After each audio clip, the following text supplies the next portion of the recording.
health and well-being. So I guess we start off by asking you.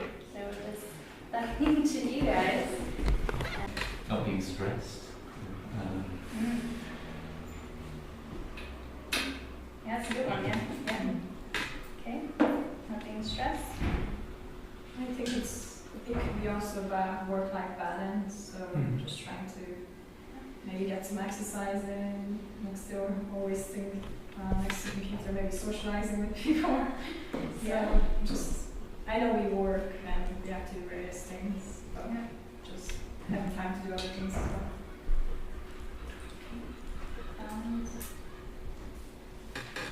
And I think being happy in what you're doing and sort of knowing what you're doing, like plans and So why this is so important is actually recently we've had a lot of issues with mental health with PhD students. So this is kind of just a little bit of a crisis going on.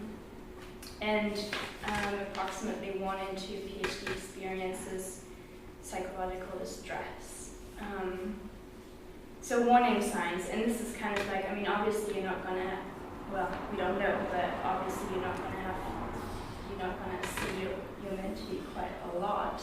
But even if you would, these are just a few warning signs that you can take notice. So when they're not doing well at work, when they tell you constantly that they're not doing well at work, they're not connected with people, they're avoiding contact with friends, they're not socializing, neglecting any hobbies, interests, they're having difficulties at home, if physical things like they're speaking or moving more slowly, if you notice any, if you have maybe met them once and then you met them throughout the semester and you've noticed like physical changes, how they appear, have they lost a lot of weight, do they appear distressed or sad. So these are kind of like just things you can maybe take into consideration if that appears. Now I'm not saying this is going to happen, but it may. And then this is also for you guys just to know. And then this is kind of like where this is going to, is you're basically then there to signpost them to support. Dealing with a crisis, so what would you guys consider to be a crisis?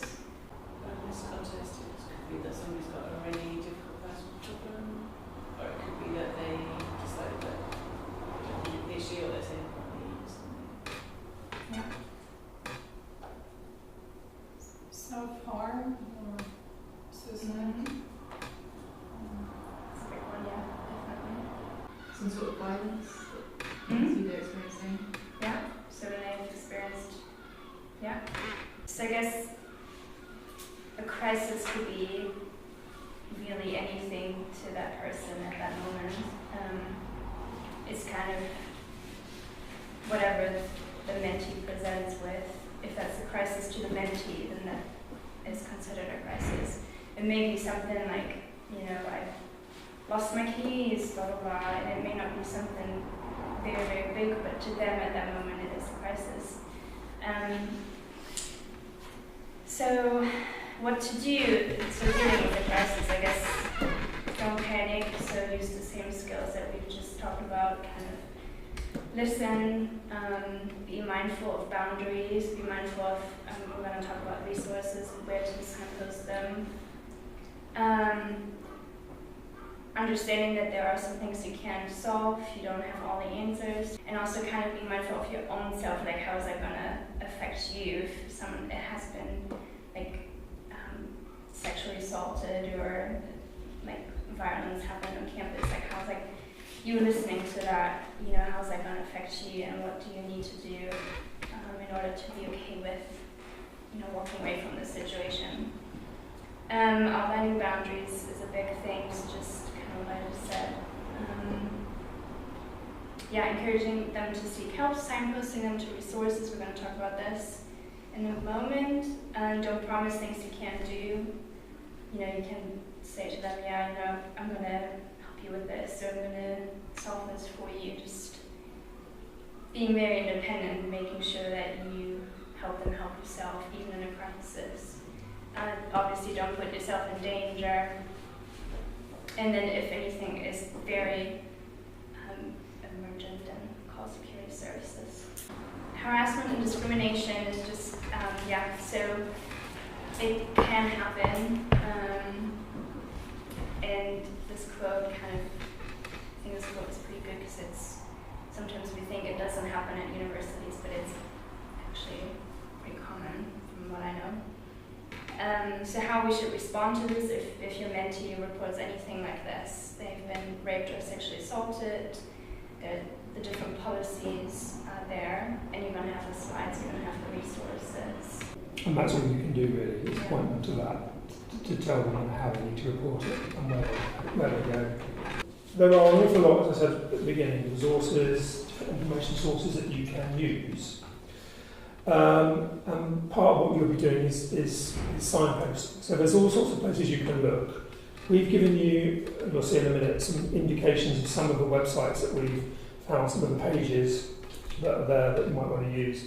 But there's lots of other places that you might want to look, and what I'd say to you is look on your own university websites. Look across everything through your schools, faculties, through student union. There's lots of different sources. So faculty handbooks, maybe careers you might want to look at. There's ESRC guidance, counselling services, student union. You might also want to use other students as a resource, because everyone's got other experiences.